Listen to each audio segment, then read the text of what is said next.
एक गांव में रमेश नाम का एक व्यक्ति रहता था। रमेश नदी पर नाव चलाता था और उसी से पैसे कमाता था। उसके नाव से शहर तक कई लोग यात्रा किया करते थे।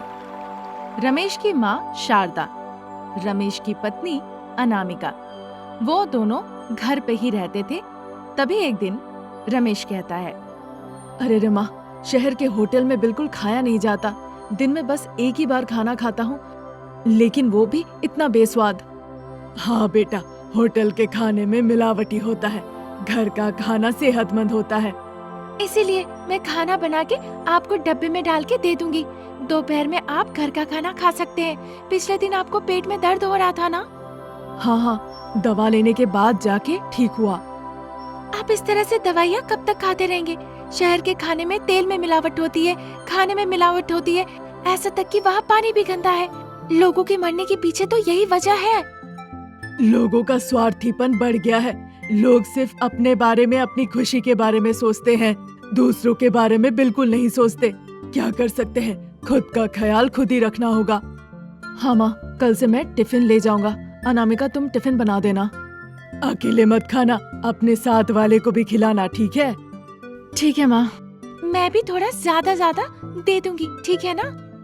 इस तरह अपनी माँ और पत्नी से बात करने के बाद रमेश अगले दिन से टिफिन ले जाना शुरू करता है। उस दिन नाव में काफी लोग सवार होते हैं। शहर में उसने कई यात्रियों को छोड़ा और कई यात्री को लेकर वो वापस भी लौट आया। उस नाव में रविंद्र नाम का एक व्यापारी सवारी करता है। रविंद्र को गांव बहुत पसंद आता है। रविंद्र टूरिज्म डिपार्टमेंट में नौकरी करता था। उसने कई लोगों को गांव के बारे में पूछा। उसने रमेश से भी पूछा, देखो, तुम देख के बहुत अच्छे इंसान लग रहे हो और बहुत कर्मठ हो। मैं यहाँ पर नया हूँ, क्या तुम मुझे इस गांव में कोई अच्छे होटल के बारे में बता सकते हो? क्या बात कर रहे हैं, ये गांव है साहब। लोग हर दिन शहर में जाते हैं और वो शाम तक लौट आते हैं। यहाँ पे कोई होटल तो नहीं है। अरे, मैंने तो दोपहर का खाना नहीं लाया, अब मैं क्या करूँ? चिंता मत कीजिए साहब, आज मेरी पत्नी ने ज्यादा खाना भर के दिया है।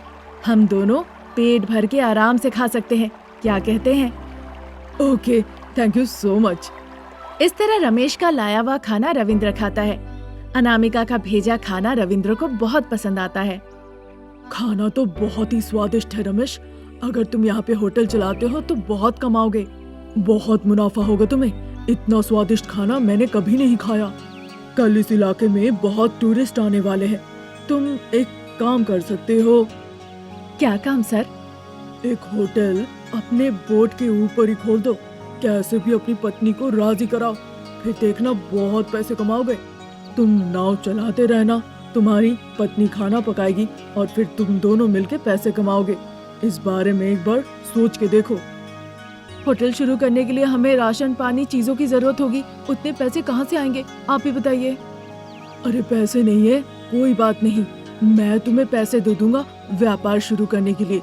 मुझे पता है तुम्हें मुनाफा होगा, जब मुनाफा मिलेगा मुझे पैसे लौटा देना। बहुत खुश हुआ सर, आपने जो कहा वैसे ही करूँगा। इस तरह रमेश बहुत खुश होता है। फिर घर जाने के बाद रमेश अपनी पत्नी और माँ को सारी बातें बताता है। शारदा और अनामिका भी बहुत खुश होते हैं। रविंद्र के दिए हुए पैसों से अनामिका बोट पे ही एक होटल खोलती है। उस इलाके में पानी के ऊपर वो पहला होटल था। अनामिका के होटल देख सभी बहुत उत्साहित होते हैं। रविंद्र परिकल्पना के मुताबिक कई टूरिस्ट को वहाँ ले आते हैं ताकि वो आके अनामिका के होटल में खाना खाए। इस तरह अनामिका बहुत पैसे कमाती है और शारदा अपनी बहू को उसके काम में मदद करती है। हाँ अनामिका, हमने बहुत अच्छे पैसे कमाए। मैंने तो कुछ और ही सोचा था, पर बहुत अच्छा ही हो गया। हाँ सासू माँ, पहले तो मुझे भी संदेह हो रहा था, पर अब सब कुछ सेट हो गया। जैसा सोचा था हमने वैसे ही बहुत अच्छे पैसे कमाने लगे हैं हम। तुम्हें अब ऐसे ही चलाना होगा। इस तरह सभी आसपास के गांव वाले भी तुम्हारा खाना आके खाना चाहेंगे। हम एक जगह नाव को लगाएंगे, वहाँ सब लोग आएंगे और तुम्हारा खाना खाएंगे। हाँ सासू माँ, ये अच्छी तरकीब है। मैं उन्हें बताती हूँ इस बारे में। कल से हम वही करेंगे जैसा वो कहेंगे। और क्या, इससे हम और पैसे कमाएंगे। इस तरह शारदा अनामिका बहुत खुशी खुशी बात कर रहे थे। बहू का व्यापार बहुत अच्छे से चलने लगा था। कुछ ही दिनों में उन्होंने जो रविंद्र से पैसे लिए थे वो सब लौटा देते हैं और कुछ पैसों से वो एक नया बोट भी खरीद लेते हैं। अरे वाह, ये नाव तो बहुत सुंदर है। अब इसमें सभी टूरिस्ट आने लगेंगे। इतना ही नहीं, बहू के होटल में और भी लोग खाने आने लगेंगे। तुम बस देखते रहो, त्योहार जैसा लगेगा। हाँ माँ, मैं बहुत खुश हूँ। पता है, सभी कह रहे हैं अनामिका का होटल, अनामिका का होटल। पूरे गांव में मेरा ही नाम बस गूंज रहा है। हाँ अनामिका, अब तो तुम फेमस हो गई हो। तुम्हारे पकवान लोगों को बहुत पसंद आ रहे हैं। उस दिन रविंद्र की बातें सुनी थी, इसीलिए आज हम इस जगह पर हैं। अगर उस दिन वो सुझाव ना दिए होते तो हम यहाँ नहीं होते। हम उनके हमेशा ही आभारी रहेंगे। ठीक है जी, जब भी हम इस नाव में चढ़ेंगे सबसे पहले हम लोगों को मुफ्त में खाना देंगे, ठीक है ना? जो भी कहो अनामिका, रविंद्र बाबू के बारे में मैं क्या कहूँ। उन्होंने जो भी कुछ कहा था वो आज मान लिया तो हमारी परिस्थिति देखो कहाँ से कहाँ तक आ गई। उन्होंने मुझे कहा था तुम्हारी पत्नी बहुत अच्छा खाना पकाती है, उस खाने को सभी लोगों तक पहुँचाओ। उन्होंने हमारा बहुत भला किया है, उनका आभारी हम हमेशा रहेंगे। सही बोला आपने, हम हमेशा आभारी रहेंगे। धीरे धीरे अनामिका और रमेश का होटल उस आसपास के इलाके में बहुत फेमस हो जाता है। पानी के ऊपर नाव में होटल बहुत प्रसिद्ध हो जाता है।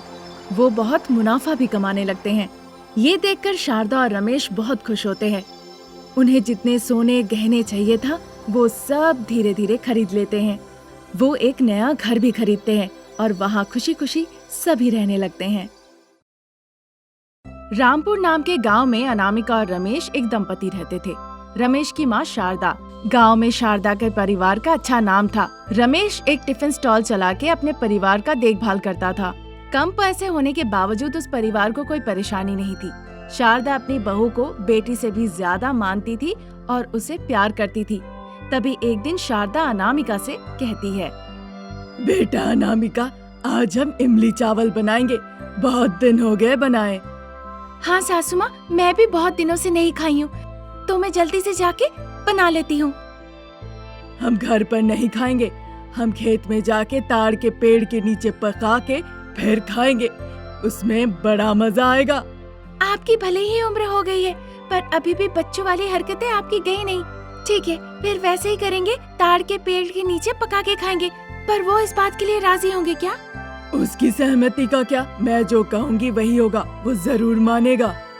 ठीक है माँ, सारी बंदोबस्त कर लेती हूँ, फिर ताड़ के पेड़ के नीचे चलते हैं। शारदा अपनी बहू से ऐसा कहती है, फिर ताड़ के पेड़ के नीचे जाने लगती है।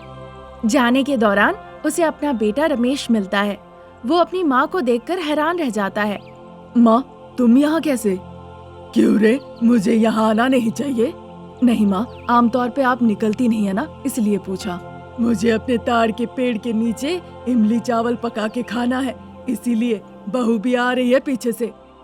क्या अनामिका भी जा रही है? इतनी दूर माँ, एक बार पहले कह दिया होता तो मैं अपने टिफिन स्टॉल में आप जो चाहती मैं वो बना देता।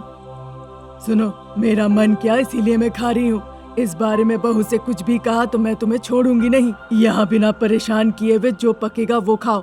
अगर चाहो तो दूर से हमें देख के जा सकते हो। यहाँ खाना पकाने से किसी को कोई दिक्कत नहीं। तुम जाके अपना काम देखो।